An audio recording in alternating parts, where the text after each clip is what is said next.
नमस्कार। स्वागत है आपका मेरे चैनल प्लेटफॉर्म हॉरर रेडियो में, जहां मैं आपको सुनाऊंगा ऐसी ही खौफनाक रातों के किस्से किस्से अर्बन लेजेंड्स के और उन सुनसान रास्तों के जहां कोई आता जाता नहीं। बारात, इस शब्द में कितना उल्लास छुपा हुआ है ना? आमतौर पर इंसान जीवन में एक ही बार बारात ले जाता है। उस दिन घोड़ी पे चढ़ा हुआ कुछ वक्त का राजकुमार होता है वो, जीवन संगिनी लाने को जाता युवक उस दिन लड़के से पुरुष बन जाता है। साथ जाते हैं सगे संबंधी, मित्र और चाहने वाले।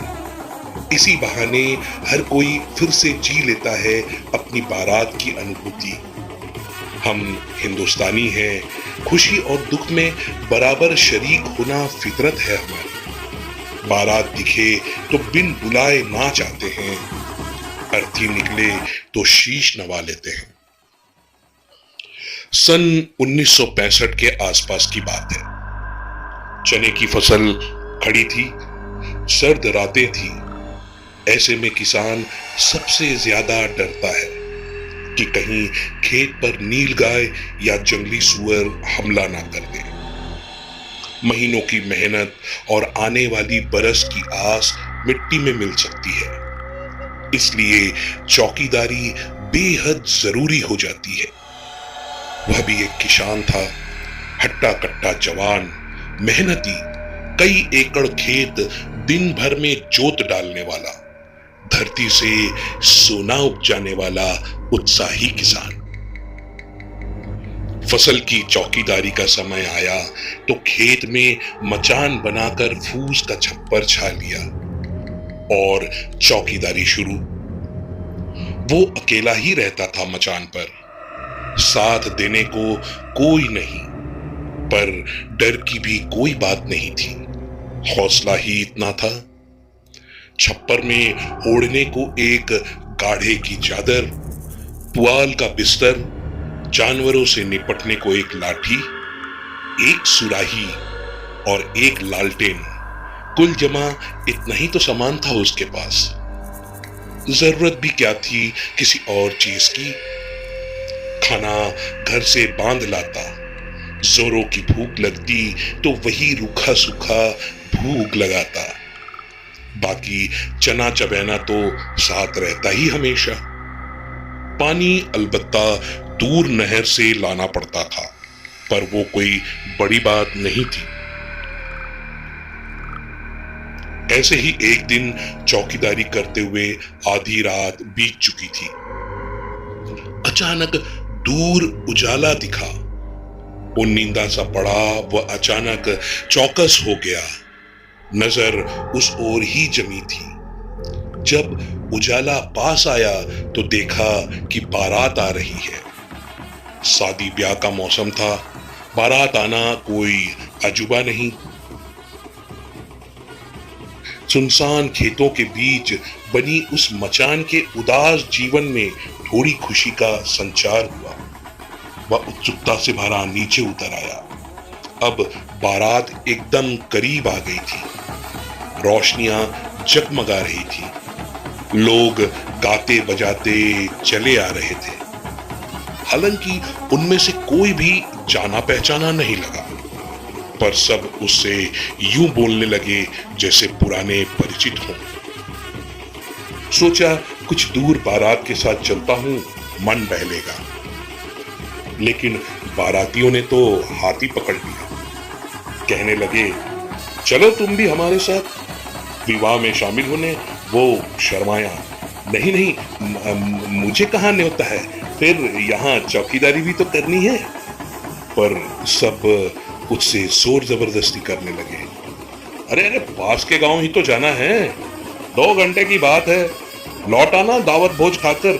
अरे भाई, फसल कहाँ भागी जा रही है, और तुम तो अपने ही आदमी हो, न्योते की भली चलाई। आत्मीय आग्रह को टालना मुश्किल हो गया। पता नहीं कब बारात में शामिल होकर नाचता गाता ढोल ताशों की आवाज के बीच वो शादी घर पहुंच गया। न जाने कौन सी बस्ती थी वो, कौन लोग थे, पर कैसा भव्य स्वागत हुआ और क्या ही बेहतरीन व्यवस्था थी। अचरज की बात है कि जिंदगी भर यहां रहते हुए भी कभी इन सब से मिलना नहीं हुआ। खैर, द्वाराचार की रस्म हुई। बारातियों की सुविधा का ऐसा भी ख्याल रखा जा सकता है, सोचा ना था। भोजन करने बैठे तो व्यंजनों की जैसे बरसात ही हो गई। इतने सुंदर चेहरे जब मनुहार से भोजन परोसें तो कोई मना भी कैसे करे।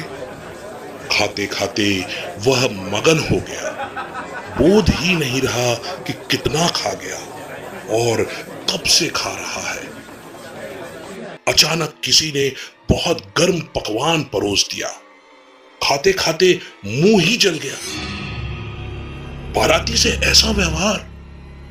डांटने के लिए गुस्से में सर उठाया तो देखा वो हंसते मुस्कुराते चेहरे, नाचते गाते लोग, वो रोशनी, वो सजावट, सब गायब था। आसपास कुछ था ही नहीं, बस अंधेरा था।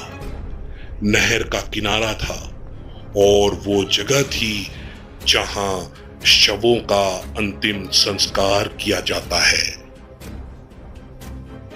सामने कोई थाली भी नहीं थी, बस एक चिता थी जिसकी राख उसके हाथ और मुंह में समाई थी।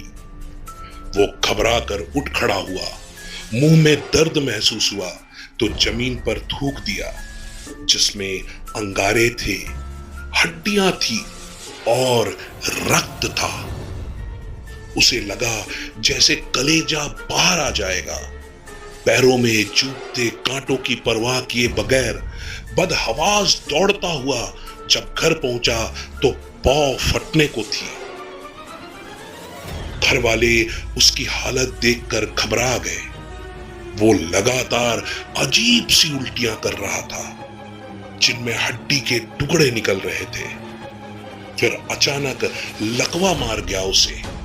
मानसिक आघात से उभरने में सालों लगे, पर शरीर भी आंशिक रूप से खराब हो गया।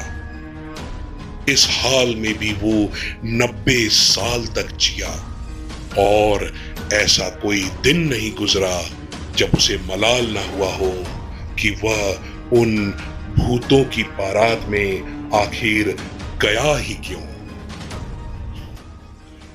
दोस्तों, उम्मीद करता हूं आज की ये कहानी आपको पसंद आई होगी। अगर ये कहानी आपको पसंद आई हुई तो आप जरूर इसे अपने दोस्तों के साथ शेयर कीजिएगा। आप अगर हमारे चैनल पर नए हैं तो हमारे चैनल को सब्सक्राइब करना ना भूलिएगा।